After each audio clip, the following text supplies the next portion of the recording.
주식시장에서 대박 종목 하나를 기가 막히게 맞추는 것보다요, 여러분의 투자 성공 여부의 한 80% 이상을 좌우하는 훨씬 더 근본적인 비밀이 있다면 어떠실 것 같으세요?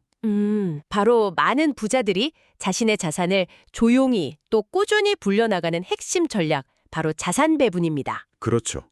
많은 분들이 투자를 거의 족집게 과외처럼 생각하세요. 어떤 종목이 오를지 맞추는 능력이라고요. 맞아요. 하지만 길게 보면요. 불을 쌓고 지키는 건 그런 예측의 영역이 아니라 잘 짜인 시스템, 그러니까 설계의 영역에 가깝습니다. 오늘 그 설계도를 한번 같이 들여다보죠. 네, 오늘 저희가 함께 깊이 파고들 자료는 데이비드 다스트의 저서 부자들의 자산은 어떻게 불어나는가입니다. 네. 이번 시간은 목표는 복잡한 투자 이론을 막 나열하는 게 아니고요.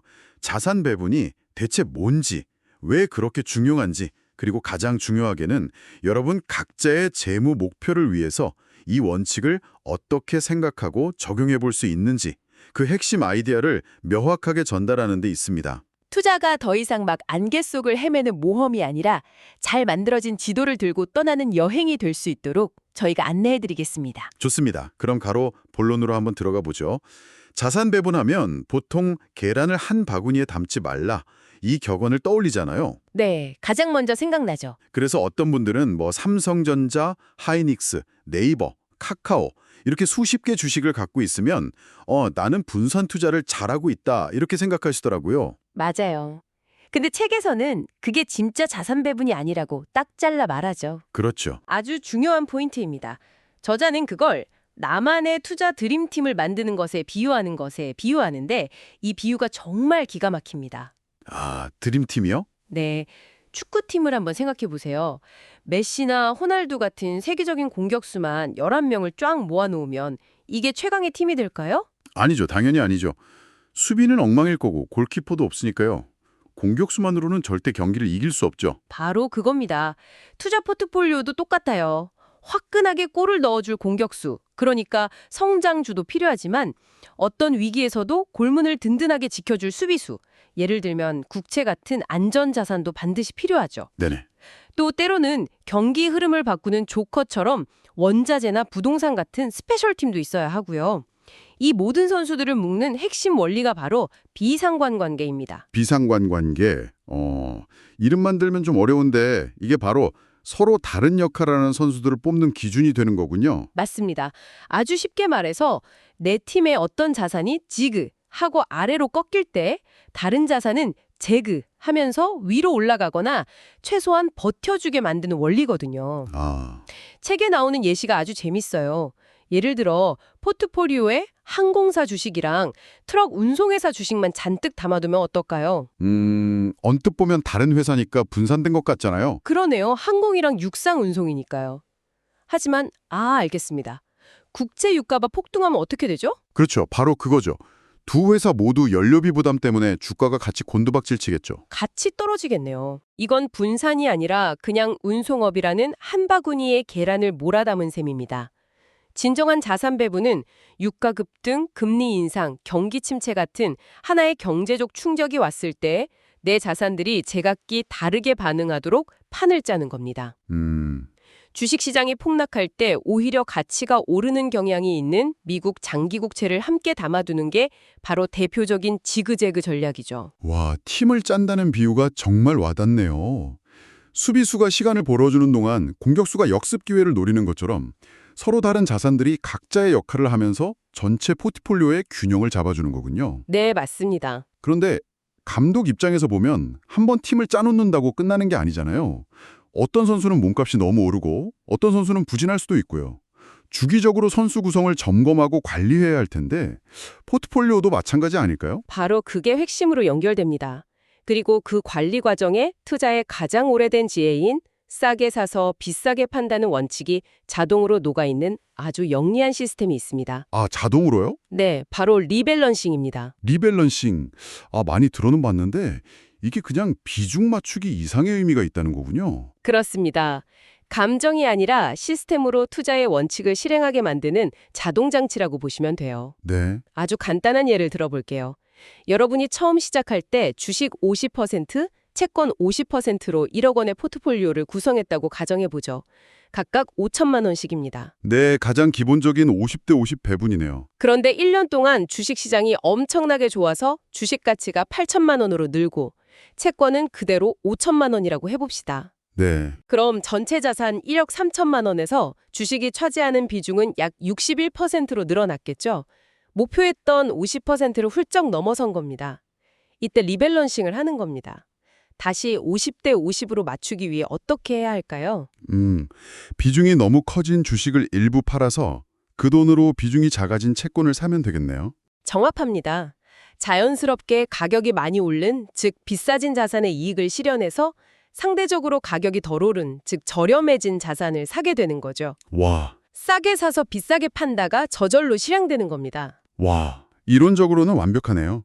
하지만 솔직히 한창 잘 나가는 주식을 팔고 지지부진한 채권을 사라고 하면 대부분의 사람들은 엄청난 심리적 저항감을 느낄 것 같아요. 그렇죠.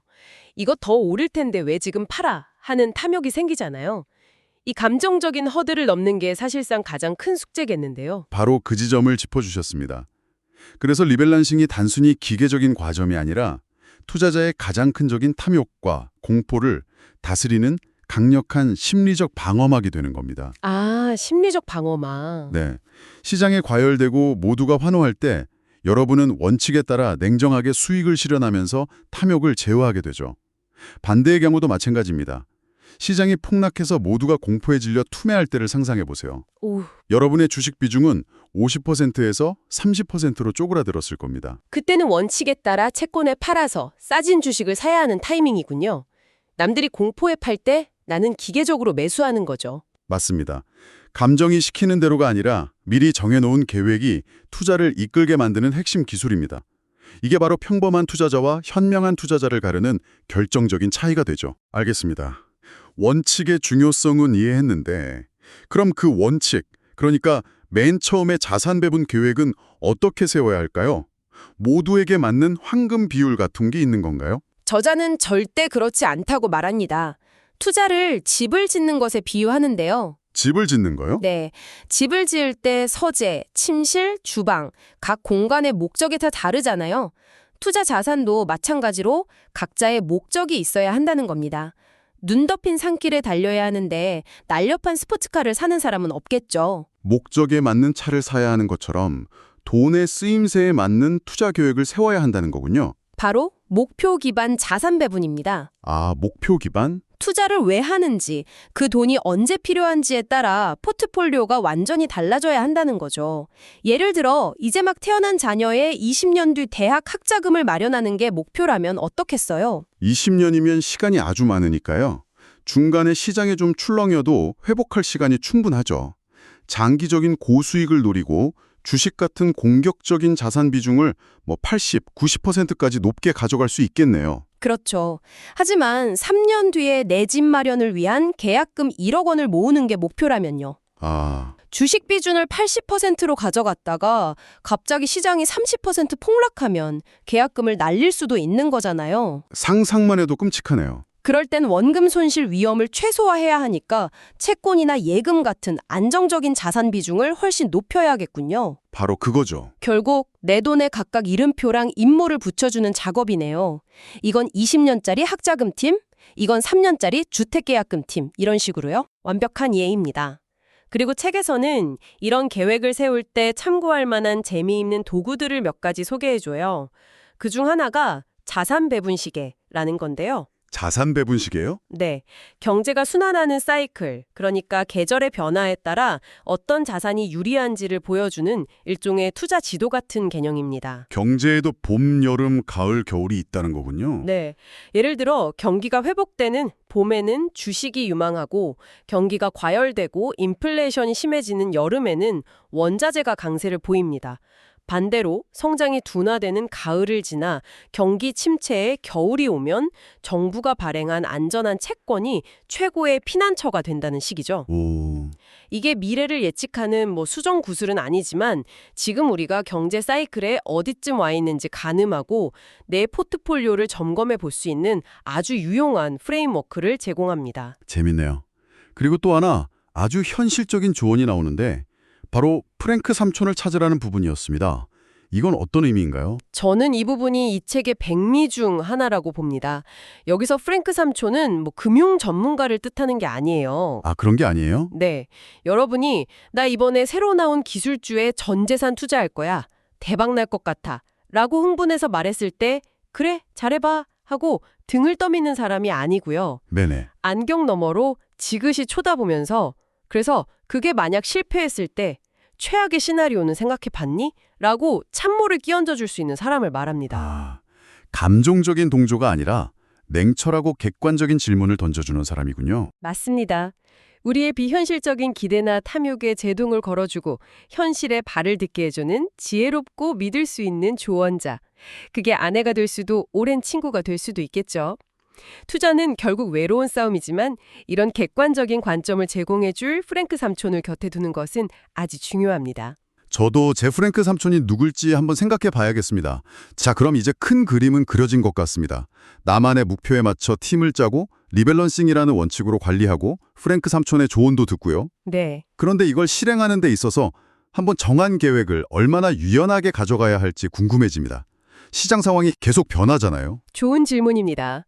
그래서 저자는 두 가지 접근법, 전략적 자산 배분과 전술적 자산 배분을 모두 사용해야 한다고 강조합니다. 이것도 여행에 비유하면 아주 명확해집니다. 아, 여행 비유가 다시 등장하는군요. 네, 전략적 자산 배분은 여행의 최종 목적지를 정하는 것과 같아요. 나의 최종 목적지는 파리다 라고 정하는 거죠. 아, 큰 목표. 네, 이건 여러분의 장기적인 인생 목표, 위험 감수 성향에 따라 정하는 아주 큰 그림입니다. 나는 주식 60%, 채권 40%라는 큰 틀을 유지하겠다는 핵심 계획이죠. 한번 정하면 웬만해선 바꾸지 않는 헌법과도 같은 원칙입니다. 그럼 전술적 자산 배분은 뭔가요? 잠깐만요. 혹시 단기적인 시장 상황을 보고 비중을 조절하는 거라면 그거야말로 흔히들 독이라고 말하는 시장 예측, 마켓 타이밍을 하라는 말처럼 들리는데요? 오, 아주 날카로운 지적입니다. 이 둘의 차이가 뭔가요? 예측과는 완전히 다릅니다. 시장 예측은 지금 주식시장이 폭락할 것 같으니 가진 주식을 전부 팔고 현금화하자 또는 이번에 모든 걸 걸어야 해 하는 식의 올인 또는 전략 매도에 가까워요. 목적지를 파리에서 갑자기 도쿄로 바꾸는 것과 같죠. 하지만 전술적 배분은 그게 아니라는 거군요. 네, 전술적 자산 배분은 목적지인 파리로 가는 길은 바꾸지 않되 가는 도중에 예기치 못한 교통체증이 생기거나 더 빠른 지름길이 보였을 때 경로를 약간 수정하는 것과 같습니다. 네네. 예를 들어 핵심 전략인 주식 60%는 유지하되 단기적으로 주식시장이 매우 저평가되었다고 판단되면 65%까지 비중을 늘리거나 너무 과열되었다 싶으면 55%로 줄이는 식의 미세 조정을 하는 거죠. 정해진 범위 내에서 유연성을 발휘하는 겁니다. 그러니까 60%라는 기준점을 중심으로 위아래로 한 5% 정도의 밴드를 두고 그 안에서만 움직인다는 거군요. 네, 맞습니다. 큰 항로는 절대 벗어나지 않으면서 작은 파도나 바람의 방향에 맞춰서 도체 각도를 살짝 조절하는 그런 느낌이네요. 와, 완벽한 비유입니다.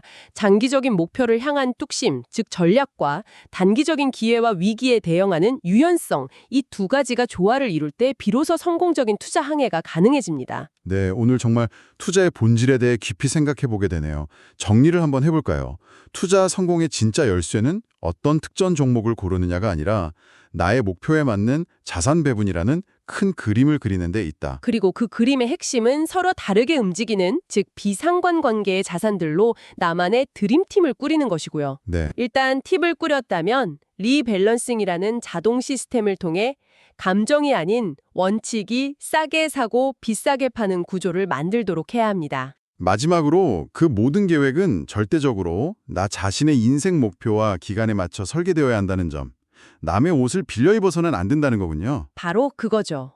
오늘 이 이야기들이 하루아침에 여러분을 투자 전문가로 만들어드리지는 않을 겁니다. 하지만 가장 중요한 변화는 관점의 전환에서 시작된다고 생각해요. 맞습니다. 요즘 어떤 주식이 뜨지라는 질문에서 나의 10년 뒤 목표는 무엇이고 그 목표를 달성하기 위한 최적의 팀 구성은 무엇일까? 라는 질문으로 바꾸는 것. 그것이 모든 것의 시작이죠. 자, 그럼 마지막으로 여러분이 스스로에게 던져볼 질문 하나를 남겨드리겠습니다. 책에 따르면 대부분의 사람들은 자신의 은퇴 계좌를 1년에 한 번도 제대로 들여다보지 않고요.